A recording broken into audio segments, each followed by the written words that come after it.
Greetings, everybody. I'm Larry Williams, the director of CARMA, the Consortium for the Advancement of Research Methods and Analysis. And it's my pleasure to welcome you to another version of our CARMA Meet the Methodologist sessions.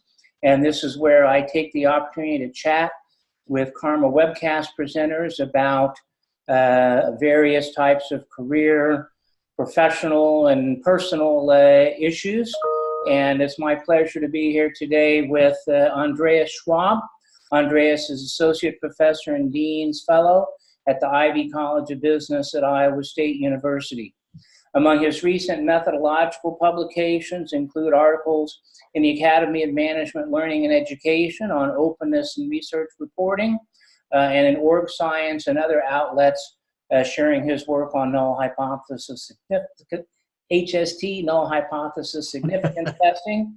Andreas is on editorial boards of Org Science and Organizational Research Methods, and is well known for the professional development workshop program that he runs with the Academy of Management on Bayesian analysis. So Andreas will be joining us in a couple of weeks on October 26th. And so Andreas, thanks for taking the time in your busy schedule to chat with us today. My pleasure. So let me begin by asking, how is it that you end up being a research faculty member in management with an interest in the types of methodological topics that you pursue? Well, I have a business background, so I used to work for large airlines and did a lot of internal consulting for them. But I think I moved into the academic round partially because a lot of the projects we were doing at the time were highly interesting, but you were under so much time constraints with regard to finding a solution that I always felt like if I could dig a little deeper, we could find something even more interesting than the solutions that we were kind of finding. And I did that for several years, but that motivated me to consider the opportunity of doing a dissertation. And that then got me on a track to go to Wisconsin and started doing these larger research projects with a lot more independence on how deep I wanted to dig. And I got caught in that web. I never went back to Lufthansa and instead stayed academic and have been happily doing that for the last 15 years. Yeah. So as you made that transition from Wisconsin to being a faculty member, as you look back on it, what do you remember about the process of learning research methods as a graduate student, and any parts of those experiences that really had a bigger impact on you than others? So I think I learned a lot at Wisconsin. Sometimes I did not quite know what I had learned, or I didn't quite put it in the right perspective. But my transition, I thought before that actually I would leave a PhD program more completely trained than in hindsight I actually was. So for me, the transitioning was actually that during the first couple of years, doing research more independent on a larger scale with multiple projects, I learned a lot more. The PhD program positioned me to allowed me to understand, but I think a lot of the stuff that we're going to talk about at the end of October are things that we started to kind of perceive, I started to understand, but I never completely comprehended it with its depth. And all this started afterwards, and it led me to be more interested or continue to be interested with regard to research methods. My initial plan was that I would have my research method toolbox ready, and then I would be out there just doing project. I study learning in organizational projects, entrepreneurial behavior in dynamic settings. And I thought I would do just that, executing. And instead I found myself more than 50% of the time actually trying to learn or advance with regard to research methods and try to inform others and hear from others what they have learned, how we can do things, I think, more advanced than we currently are doing. Yeah, I spoke earlier today with Joe Hare, who will also be giving his webcast presentation on the same day as yours. And we were talking about this view that's common of nearly all doctoral students, that they're going to get their training that they need for their entire research career in their doctoral program, and they really don't realize just how much of a continuing education being involved as an academic is. So what were some of the other, as you made that? Let me just follow up on that. I think Yeah. we're also in an interesting time right now, because I think we're seeing with the replication crisis in other fields and our fields, we're currently seeing a fundamental reconsidering with regard to what the methods are and how actually, we're not changing fundamentally the method. The toolbox stays relatively similar, but how we apply it, which part we apply, how we interpret it, I think that is really changing. And I foresee that personal experience is always, this is going to come during the next couple of years. But I think if you look back, probably 20 years or 15 years ago, people were saying the same thing. Just with regard to their computers, we can run regressions in completely different ways. It's a new world, a new dawn that's coming. So I think it's probably an experience that even other generations are having, and this is probably the normal situation, that we cannot stand still with regard to assuming that we have a fixed toolbox and then we're just going to have 10, 15 years of just executing it. Yeah. And it probably was never the case. Yeah, no, that's great. I really appreciate you saying that. So let me follow up then. So, what are the types of changes that are going to be required of young scholars that are going to try to adapt to this world? It almost seems like it's not just learning new equations, but it's really a broader kind of almost philosophical or macro level change of view of how the rules of the game are changing that they're going to have to be responding to. Is that kind of what you're referring to? Yes, I think it's kind of like the old adage that you have, you don't want to fight the last war. And a lot of the stuff that we get trained in PhD programs is, of course, based on what worked on the years before, what made the people that teach you successful. But at the same time, I think you're right with regard to we're approaching a time now where we're realizing that if 24 to 40% of our published research does not replicate, then we don't know what we really have accumulated. We have difficulty evaluating our evidence. And I think that and it's most people, I don't have the solutions on what exactly to do.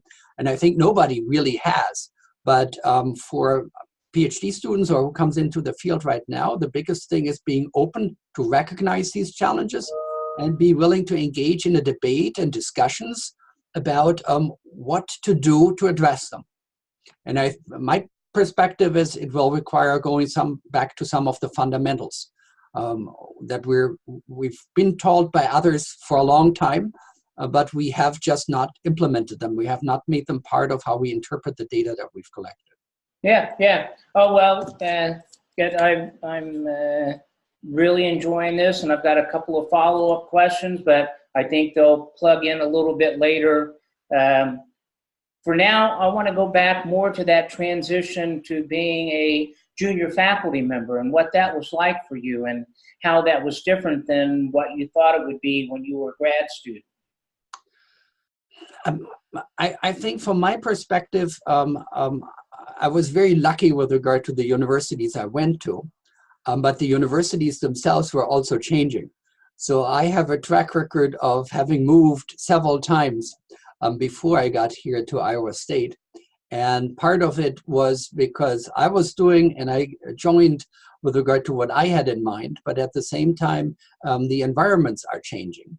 So one of the things that I perceived and learned is that I'm probably more married to a profession than I'm necessarily married to one specific institution. Mm-hmm. And we are a big field, and one of the advantages of things like CARMA and the internet is that we're much more connected in what we're trying to accomplish on the research side. and the universities are far less of a constraint with regard to the box with whom you should be talking to or whom else you should be talking to. And I found that very freeing. So it led to international collaborations. It has led in the end to me spending 2 Fulbrights in Indonesia. And I never anticipated that when I decided to become an academic and get a PhD in the US and took my first jobs here. And so of course I also was then to some degree not necessarily prepared for these opportunities. These opportunities were more emerging, and I think I took advantage of them as they were emerging. Yeah, I think that's a real advantage and a real benefit for students becoming so involved in their professional association as early as possible in their career, because that's kind of the first step of broadening that identity. And if you're not there meeting and seeing and talking with these folks, it's much harder to develop that view. Yeah, and the world is moving. So if we're in a situation where there are new ideas popping up and we need these discussions and debates, isolation is not helpful in that. And so CARMA is a great platform, but you're absolutely right. I'm also involved at the Academy of Management. I was a representative at large up to this year with regard to the Research Method Division. And the Research Method Division, as you know, has a lovely RMNet is a great resource with regard to hearing what's happening outside your own school and getting information from very knowledgeable people on specific issues. And similar, we've created a research method community at the Strategic Management Society. And that also serves the same purpose, to connect people with regard to input, debate, discussion platforms about methodological issues.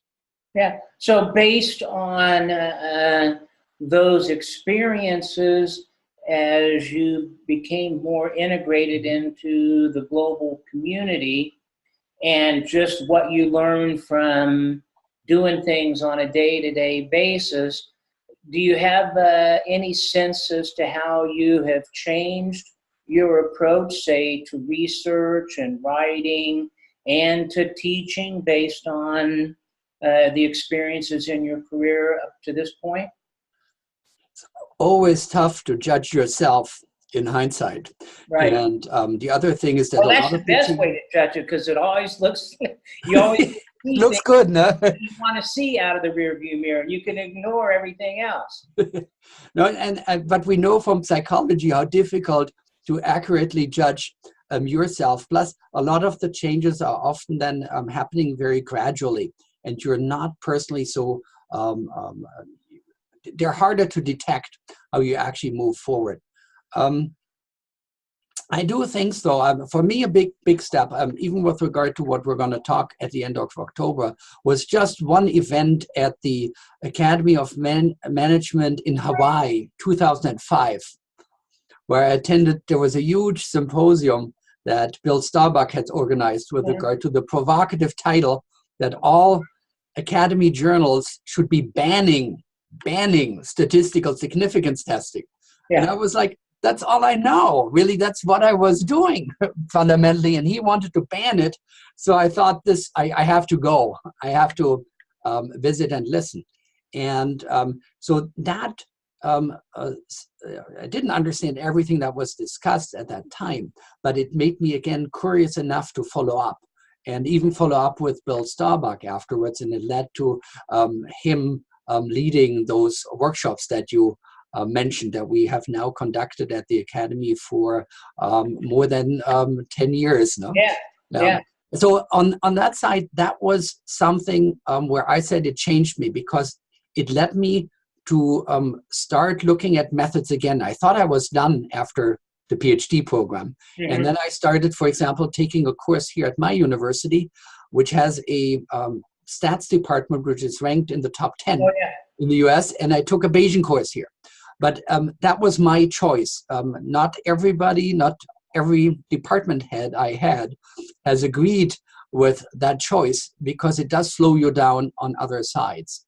But at the same time, I found this the most rewarding thing because from my perspective, this was an area where I think I could contribute, and I saw real opportunities for making a change that would have impact on many other researchers as well. Yeah, yeah. So that it's probably the biggest. I did not anticipate myself to be as much involved in research methods as it turned out that I gradually moved into that direction. Yeah. Well, I think, you know, the more I talk with people like yourself and others of us that have gotten involved, it is often the case that there can be kind of some singular events where opportunities created themselves, and for whatever reason, we, you, I, and others kind of see that opportunity and respond to it in some way that ultimately shapes our career. So kind of related to that then, you know, it's an interesting thing if you talk to most students if you were to talk to most students after they come out of their doctoral program, and you say, well, what's really are the key things that you learn? Probably most of them would say something about statistics and testing theories and hypothesis testing. And they, as they say it, they really think that they know what they're talking about, right? But as it turns out, oftentimes they don't. So what is it about null hypothesis statistics, null hypothesis significance testing, and the use of statistics in general, the most graduate students miss, right? The real point is not just the math, but kind of the bigger picture that they should be developing. Well, yes, I think you're right. Statistically, mathematical, there is nothing wrong with the statistical significance test. It does exactly what it's supposed to do. Mm-hmm. The problem seems more to be two-sided. One is we interpret it in directions and we overinterpret what it is telling us. That's one challenge, because then what we conclude may be more than what we can conclude from the probability that we just calculated. Mm-hmm. If you flip that around the other side, it also means there may be stuff in our data that we're not exploring at this stage, that is there, but we stopped the analysis after we completed the statistical significance test. Yeah. So, and then we have a tendency to overinterpret that test. It's that combination of things that seems to be the people have to warp their mind around. And then if we're overinterpreting based on a very limited test, my conclusion with regard to steps forward is there is other things we can ask from that data. There is other probabilities we can calculate. So the simplest, what we're going to talk on the 26th about as well, is we got to look at the effect size.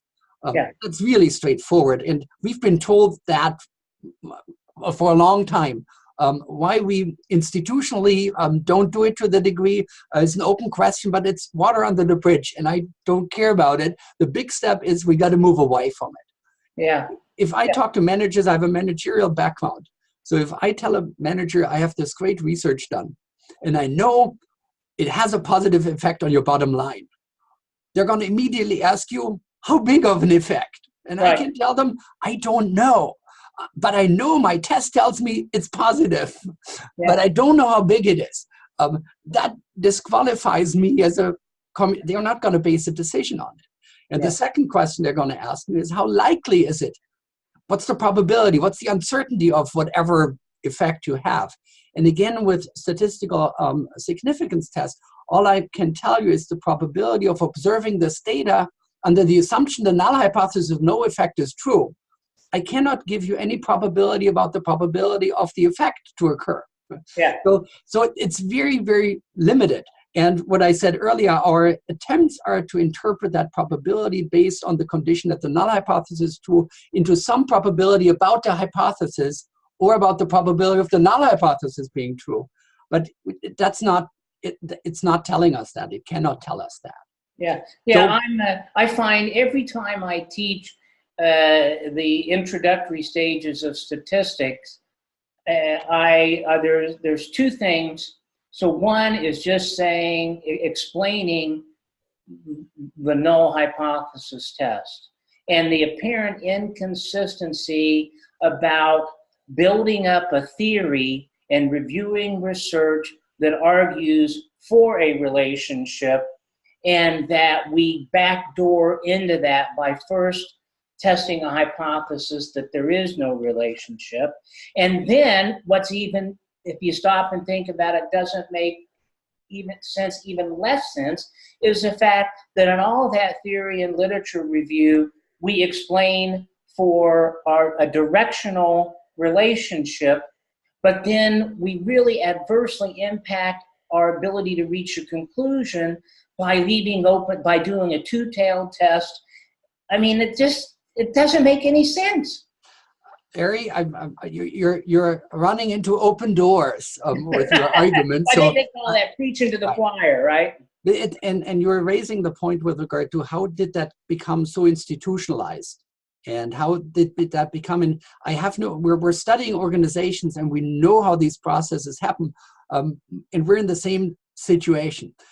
But again, moving forward after doing these workshops for 10 years, I think it's important to even more look into the future. Whatever we did yesterday is water under the bridge, and it's gone.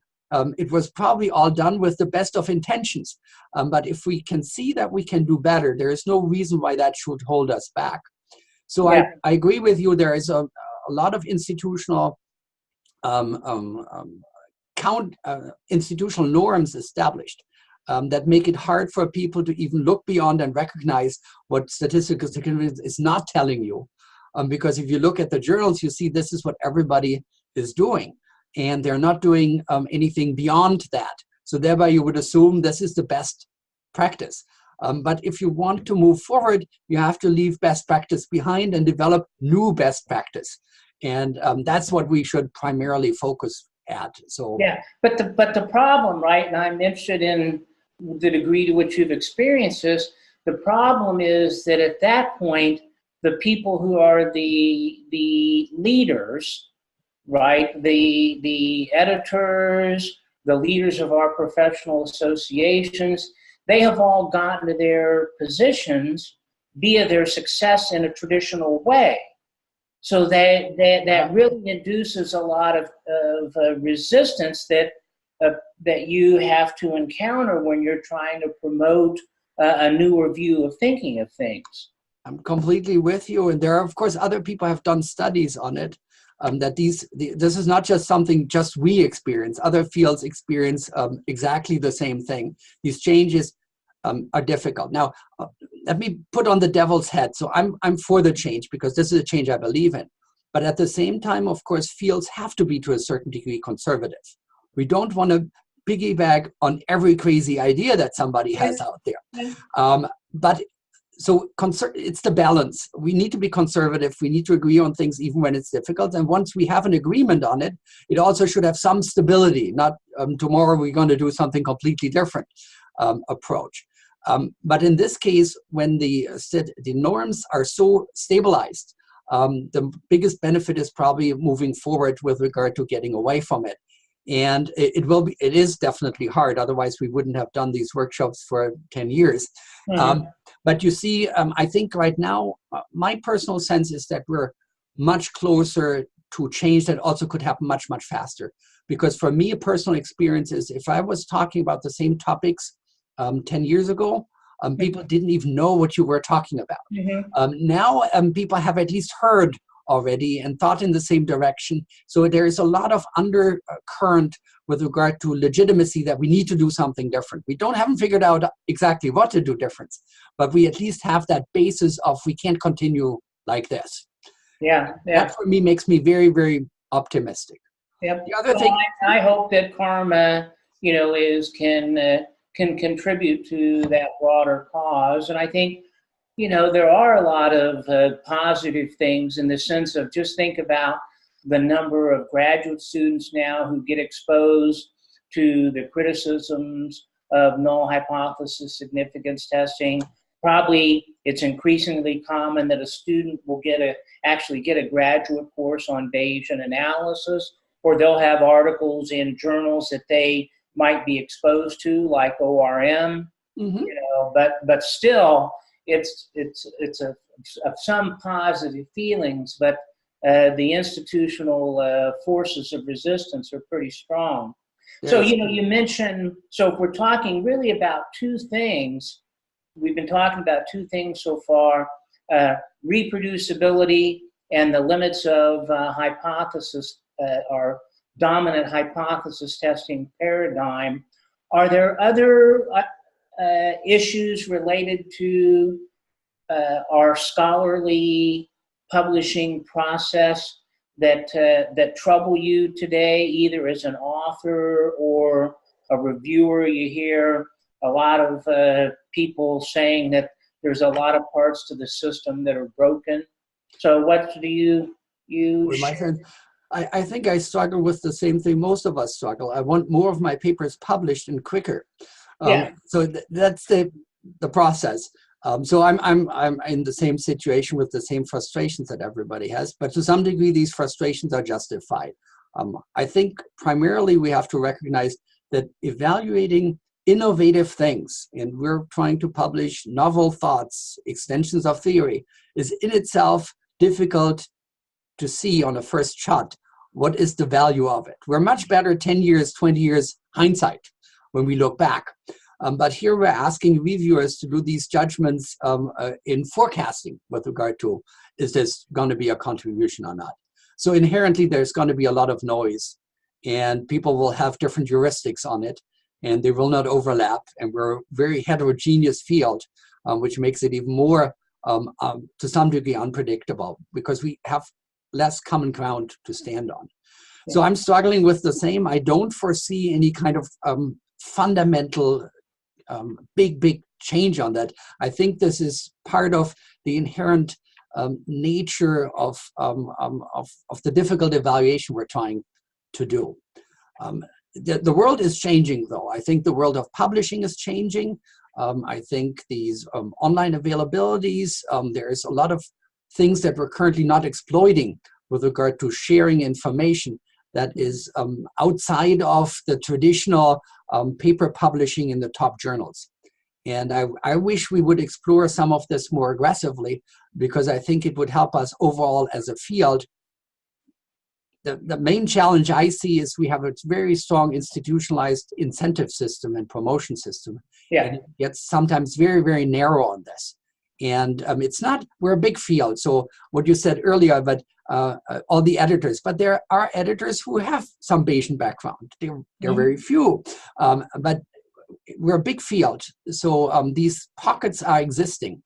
And I just wish some of these pockets would have more resources, or there would be more heterogeneity with pursuing some of these ideas outside of what is immediately publishable in the next 3 years in the top A-level journal. Yeah. So that we have portfolio.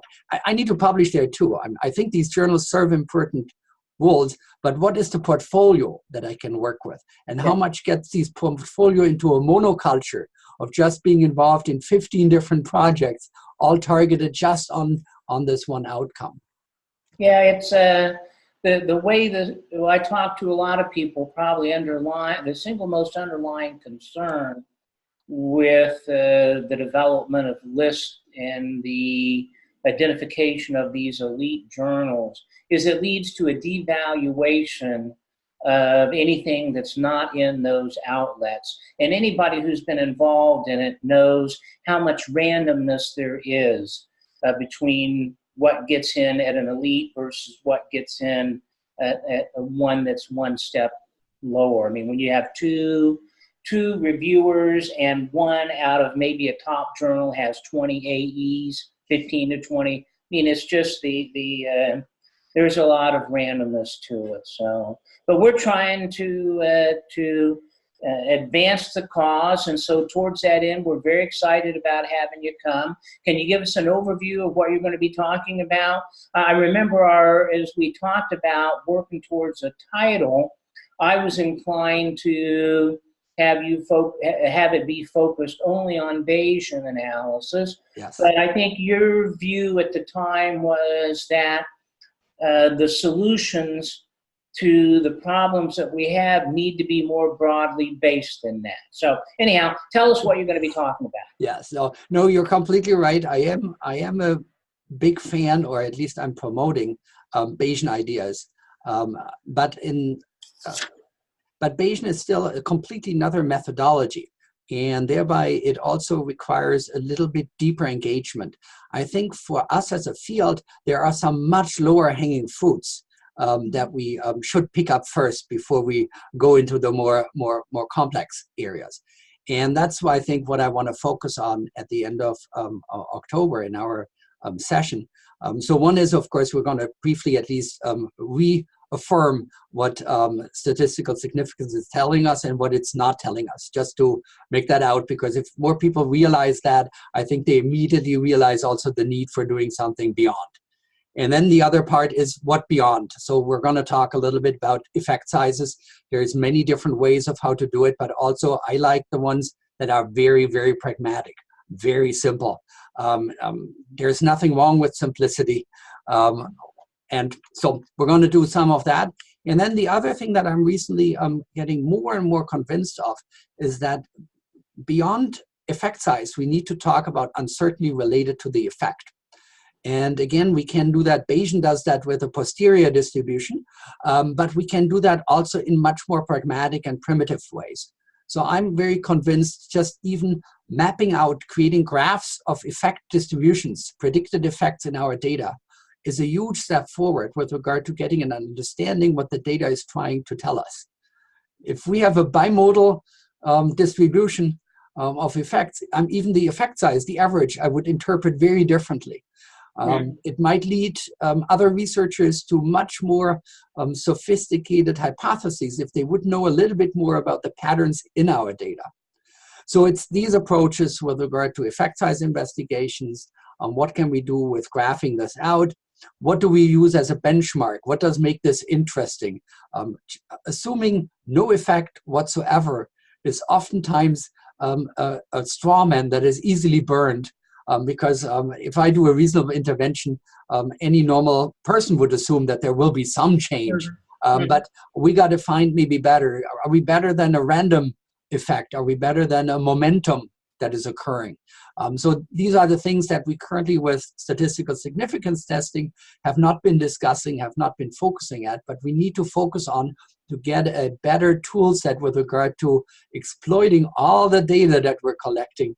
And that takes money and time, where there is so much more information that we can learn from. And currently, we have the tools, but we're just not applying them. Yeah.